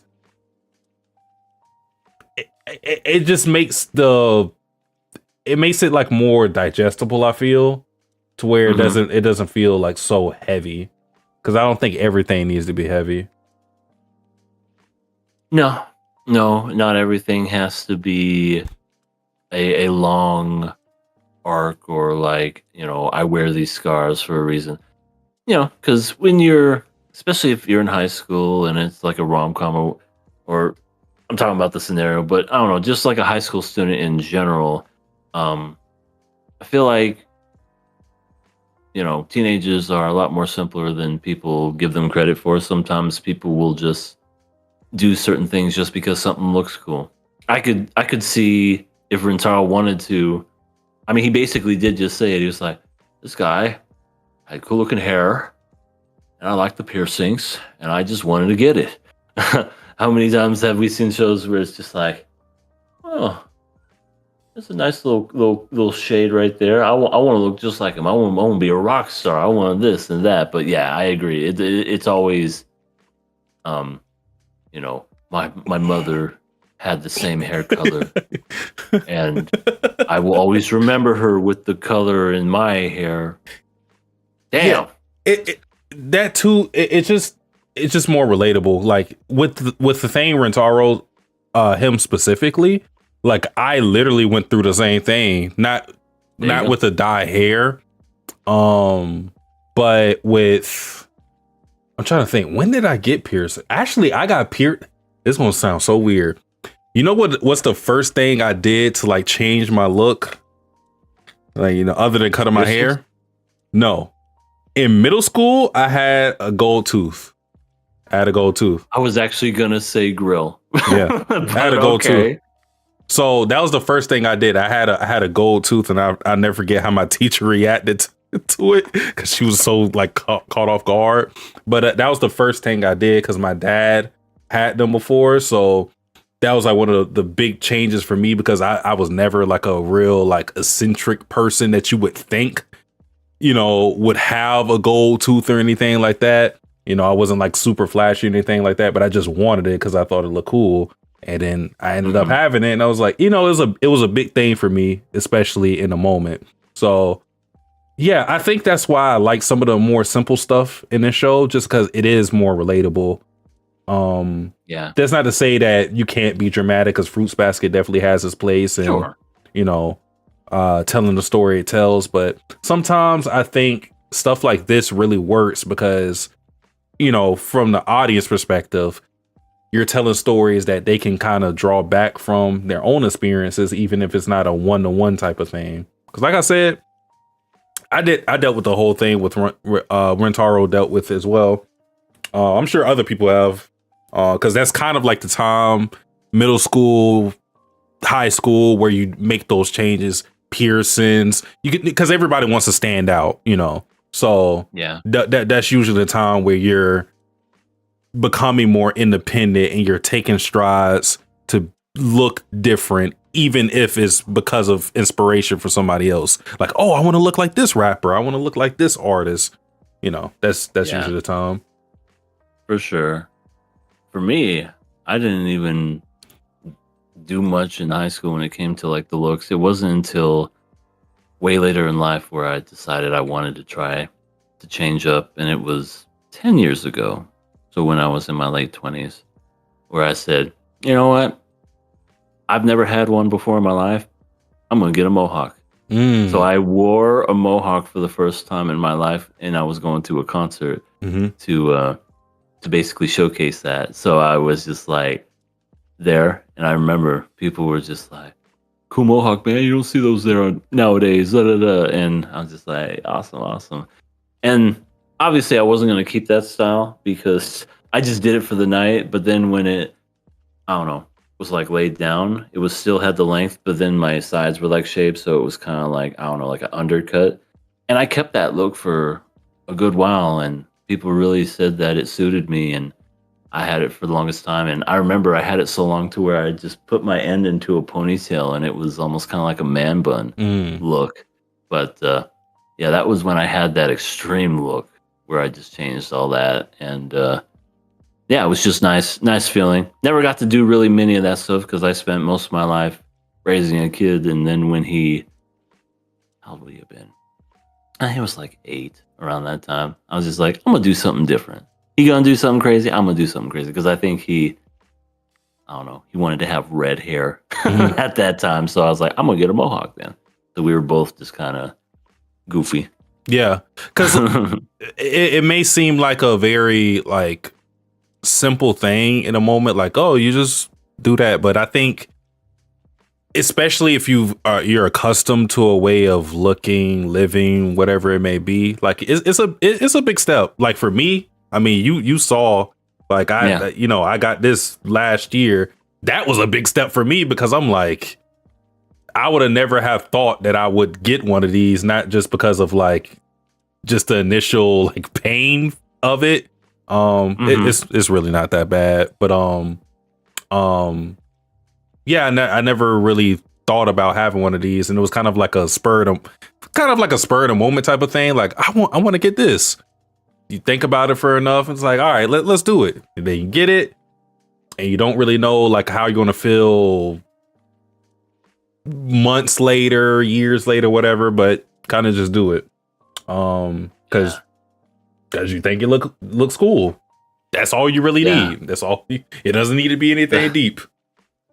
The next thing in my life I want to do, at least before I get too old, I want a tattoo. I've never, never to this day have one. Wow. Nope. Okay. I know, because everybody and their mama has a damn tattoo anymore, but it was always so taboo at my house, you know. And then my brother got one right here on his forearm, and it was something in Latin. He's told me this multiple times, but I can never fucking remember it. I think it's like Carpe Diem, seize the day. Could be misremembering it, but anyway. I remember my parents were just like, oh my God, that's crazy. And I don't know, I just never, I always kind of like chickened out when it came to that. Because kind of like what you said with the whole pain thing. Because I've heard people where, depends on where you get it. If you get it at certain places, it's going to hurt like a bitch. And I don't know. And then the fact that it's permanent. And, you know, that's why I'm always just kind of like scared. It's like, what if somebody gives me one and it's like, shit, I have that my whole life. You know, you'll definitely the whatever pain you're imagining is not going to be how you think it is. And I mean that in a good way, unless you, God forbid, unless you decide to fucking do a neck or face tat, then I can't help you there. Right. But I'll say for me, I thought this was going to hurt like a bitch. It didn't hurt nearly as much as I thought it was going to hurt. Definitely there's some pain, but I was, I had it. They did it for like 4 hours or something like that, and I was able to really just sit there and just. I wasn't sitting there like put the gag. No, it wasn't like that. It was just kind of like, oh shit, okay. Yeah, it wasn't nearly as bad as I thought. I really like psych myself out thinking that how it was going to be. Yep. Well, one of these days, I don't know, I'll probably get something anime related. That's probably what I'm going to do. I was thinking about getting another one, but I don't know what I want or where I wanted to be. That's always the problem, isn't it? It's like, I want one, but what do I want? Yeah. But anyway. Yeah. Rintaro's mom, Kyoko.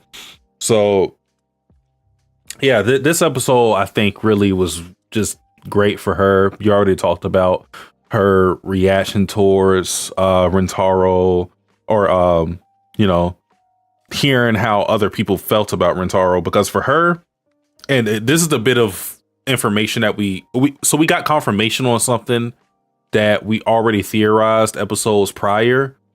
Mm-hmm. So we kind of got confirmation, but we also got disproved at the same time, because there was already a flashback of Rintaro in the scene that we seen in this episode.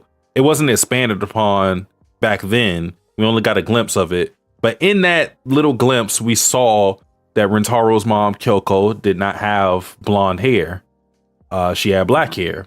So I remember saying maybe she dyed her hair to encourage or to make Rintaro feel more accepted and whatnot, blah blah blah blah. Comes to find out, while that is kind of true, she's the one who dyed her hair first and got piercings first, because she wanted to encourage Rintaro to go through with it, follow his whims, which I thought was even better than what I thought initially, which was she took the first step, like, and I feel like she doesn't talk about it, of course, but I feel like that has to be hard for her. And I think this is something we talked about on the podcast, considering her profession being in the service industry. Dyeing your hair and getting piercings, that's something that does not make you appealing in Japanese culture.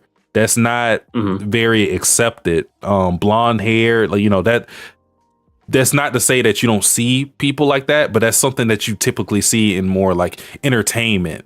Again, not service, because people don't really take you seriously when you have blonde hair and piercings. There's a stigma behind it, and it's a negative one.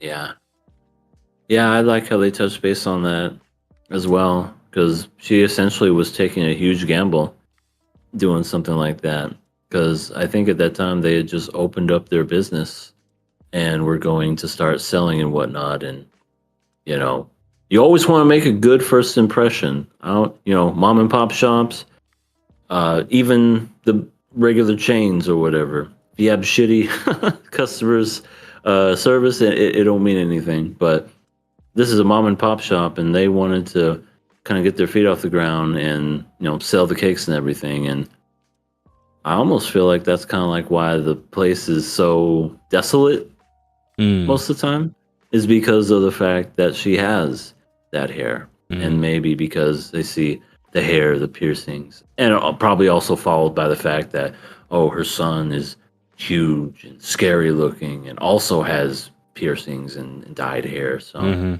that plays into the whole stigma for sure. And that was definitely a really great scene, very reassuring of if you're going to do this, son, I'm here with you. Your struggle is my struggle, and we're going to get through this. Yeah, really, really great mom. What she wanted, because Rentaro's dad says, I hope that he appreciates what you've done, and I hope he thanks you. And Kyoko is just great parent. She doesn't even really care about the gratitude. She just, at the end of the day, wants Rintaro to be accepted by other people, which of course in the future ends up happening in grandiose fashion, because all of his friends are over at the house and everything. So her wish was granted in that moment, and yeah, she ends up, because Rentaro thanks her, and then because she was being strong the entire episode, she was, you could tell that she was struggling with the tears, but when Rentaro thanked her, I think that's what broke the dam, and she couldn't. Oh, for sure. Yeah, she couldn't be as strong as she wanted to be. Which, I mean, nothing wrong with crying at all. But yeah, she ends up crying because she's so happy. Yeah, it really is a thankless job being a parent. I definitely can respond to that sentiment when she's just like, as long as he's happy, he may not appreciate it. Those thoughts always run through your mind, where if they're going to appreciate it or not, and you may never hear it at all, if ever, when it comes to thanks for something as specific as that. And I definitely am of that same mindset where as long as my son's happy, and as long as he's fine, and can at least if it never happens, at least I know deep down in my mind that I tried and that I did a good job. And I have nothing bad to kind of, I don't have anything to hang my head on when it comes to that. It's essentially just, I did what I did, and if I never get that thanks, so be it. That's what being a parent is.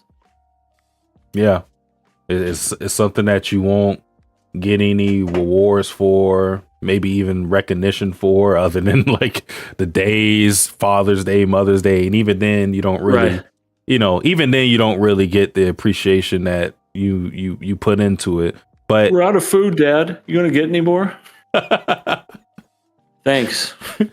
Yeah. So it's like, yeah, like you said, very thankless. I can't speak from experience. I can only speak from like admiration for, not only from my own parents, but from what I see from other people like you, like anybody else that I know that are parents that put in work, and I understand how hard it is from that position.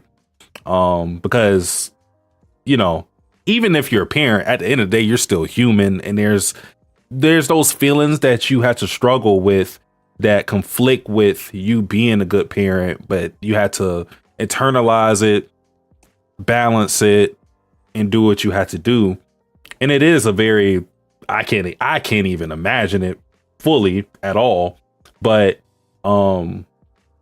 you gotta praise the people who do it the right way, and not only the right way, but the best way possible, because Kyoko, just the A1 mom. You can't really expect or imagine anyone better than her right now. Yeah. I mean, we get some shit moms when it comes to anime and shows in general. Yeah. So whenever you get a mother that's like this, it's very refreshing. And you definitely want to give her all the praises in the world. And for her to not be dead is even better. I feel like that's a shot at Kyoko Honda. I mean, maybe a little. But you know how it is with the parents, like especially if they died young. Yeah. They were never assholes. They were always fantastic, wonderful people. There's never the asshole parents that just die young and they're like, oh man, whatever happened to my dad and or mom? They died. So sad. No, it's always my parents died young and they were so great. Mm-hmm. But the ones that are assholes are still alive. Yeah. they're still alive and giving their kids grief. Yeah. So, I very definitely, refreshing. I definitely feel you on that, because we don't really get to see the good parenting in real time. There's only like so many that we actually get to see do that. I just had somebody in my mind. I technically can't use this character since they died later. Oh, I was going to talk about Ichigo's dad, Ishin Kurosaki. I think he's a very good dad. I know he like fucking he's a goofball. Yeah, he drop kicks Ichigo to wake him up and stuff like that. But he's a really great dad, and he's one that we got to see in real time and didn't just fucking die out of nowhere. Yeah. Can't say the same about his mom, though. I'm sorry. You set me up for that. But Rentaro talks with his friends, and he actually gives them what he wants, which is he said he wants to spend time with everybody at the beach and watch fireworks, and everybody's like, holy shit, great idea. That's the ultimate end goal for anime romances, going to the beach. Confessions and the fireworks sound covers it up. Oh my god. Right. I gotta say something to you, Kaoru. What? You what? I said Yeah, I like this fireworks too. Oh, never mind. Then you hear the ending soundtrack blend in with the credits. Oh god. But yeah, they all are like, yeah, that's a good idea, but Subaru mentions that they still have exams, which freezes up Usami and Rentaro in particular because they're the really bad students. And they're like, we're kind of stupid. So we barely got to go to the festival. And that's when Kaoru decides, hey, why don't we have like a big study session, all of us? Which, you know, it sounds good on paper, but I think this is where we're going to see a little more of the drama, because honestly, I think they've been a little more and more careless as of late as to the places that they all hang out at.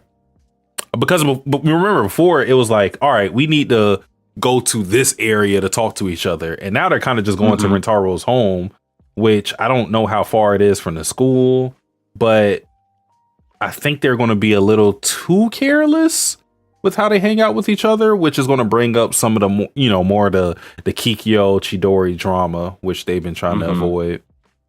So I could see it going there too.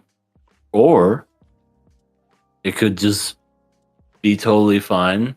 And then we just have just another sweet, wholesome episode of them studying and being super kawaii and smart and learning together. Either way, there's going to be drama because I think Rentaro is not going to be able to handle Kaoru in whatever she wears at the beach. Man, whether it's a swimsuit, whatever it may be, Rentaro is going to wear a one piece. Oh yeah, Rentaro is going to freeze or something. Just die. Actually, no. I could see. Okay, I'm gonna call it because I don't know. Kaoru's gonna wear a two-piece, and you know, Rentaro's gonna be like, "Oh my loins," and Subaru is gonna be wearing the one-piece because she seems like the type to wear a one-piece because of her insecurities.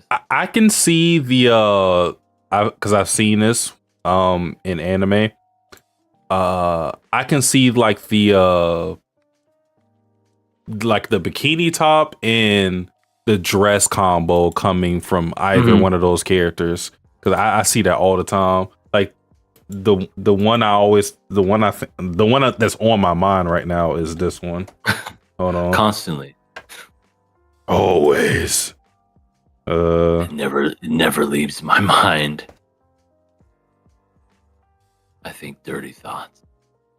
This one. When I see it. Oh, it's not the best picture, but I'll post a different one because it's not the best one. Who's that?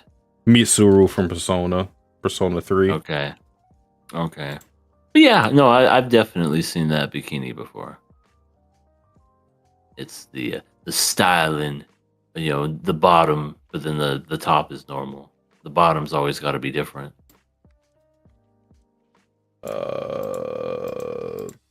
That's a terrible picture. But yeah, I can see that happening for the whole beach thing. Will we see the beach thing? We are on episode 9, so maybe. because Are you saying that because it's a killer path? no, what? I'm saying that because I feel like the fireworks thing is the perfect way to end the episode. That's pretty much like how. Well, no, that's not how My Dress Up Darling ended, but it's kind of like near where it happened. Yeah. No, it was that episode, the last episode. Oh, because it happened afterwards. Right, and then the phone thing happened after the credits. Yeah. So like the fireworks thing is always something that I can see ending off a series. So yeah, I can definitely see that being how we end this show. I'm trying to find a good picture, but I keep finding like stuff that is like low key hentai. You know, it's okay. Send the hentai. I mean, No. Look, I'm getting myself ready for season 3 of One Punch Man. Just send it. The fuck? Okay, this one is okay, I guess. All right, time to see how real perverted Sasuke is. Here we go. Damn! No, I'm kidding. It's actually not that bad. But yeah, it's got like the lower half dress combo, and then yep, nice little top, and a giant dick. Huh? I mean, this is what you sent me, Sasuke. I mean, I just gotta tell the people what you. Why you gotta tell them though? I'm sorry. By the way, he didn't send me that. That's just a joke, people. It's joke. Oh, but they're big. Sasuke's a wholesome man. Look at that face. That's why I play Nikke every day, because I'm a wholesome. That's right. Man. He's a wholesome man that plays the booty shooters, the jiggle physics of the ass and the boobies. And let's not forget, whenever there are certain freeze frames that happens while he's streaming, he crops them out and he does something to them, but he's like, "Wow, look at that!" And he just goes, "You didn't see that."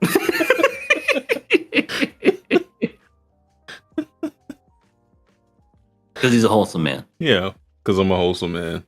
Yeah, big study session. Rentaro and Usami should benefit greatly with Subaru, and I actually feel like that may be where like Subaru shines, being able to, because we know Kaoru is a good student, but I feel like Subaru will be I don't know, it's just a feeling. It's nothing like that the show has shown me. I just get the feeling that she may be like a really good teacher, because they didn't, Rentaro didn't get to have the study session with her.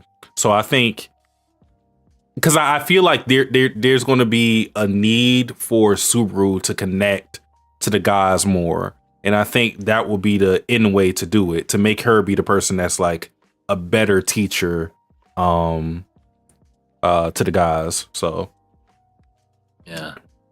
And then someone's going to fall in love with her, and then it's going to be the meme of Rentaro holding Kaoru's hand and then going, "Ooh," to Subaru. No, that won't happen. We already know what the ship is. It's emo dude and Subaru. Yeah, Saku. Yeah. Your hair's very white. That's how he compliments her. Thank you. With a question mark. Thank you. I don't know where to go from here. Sorry. You look nice in that bathing suit, I guess. Fun fact, that's how they flare their fruits basket, basically. Oh, really? Not really. I just lied. I felt like all the men were attractive in Fruits Basket, and they didn't flirt. They just existed. Yeah. But that's beside the point. So that is it for the show, pretty much. We do not have any viewer questions. This podcast. Oh, so I think this show has been so great. Yeah, I can't see myself killing the show. I couldn't bear it. So yeah, I'm passing it. Yeah. As for me, this is the most important thing I think I'll ever say, and I'm definitely. Oh my God! What did I do? What just happened? And then that's what happened to my face. But yeah, that's what I'm gonna do. You like What did I press? Hold on. Sasuke, it was me. No. EA, like the timing of it, you don't understand. The timing of it was so crazy. I pressed a button and then I couldn't hear you and I wasn't looking at my screen, of course. So I was like, what the fuck did I just do? I thought I fucked up something crazy. That is hilarious. But no, that was me. Okay. But yeah, I'm passing it too. This has been a welcomed breath of fresh air when it comes to rom-coms. And if the future of rom-coms is anything like this show, then I think we're in for a good batch of series coming up in the future, especially if they circle around high school. Because I always felt like the high school rom-coms are always just, ugh. I mean, not all of them are like that, but there's definitely been a handful where you're just like, I've seen this 100 times before. We've gotten some good ones over within this decade. I think this one, by the time it ends, is going to be one of the ones that we think of, that we look at. High School Romance. That was a good one. And then, one of my favorites, Insomniacs After School. I thought that was a really great one. I think that we can... Came out of nowhere. Yeah. And then Kaguya-sama, even though that came out technically 2019, I believe that's also a really great one. One of these days, EA, I want us to watch that. Yeah. I know. One of these days I will settle down and watch Kaguya-sama. But yeah, I'm gonna pass this series. Okay.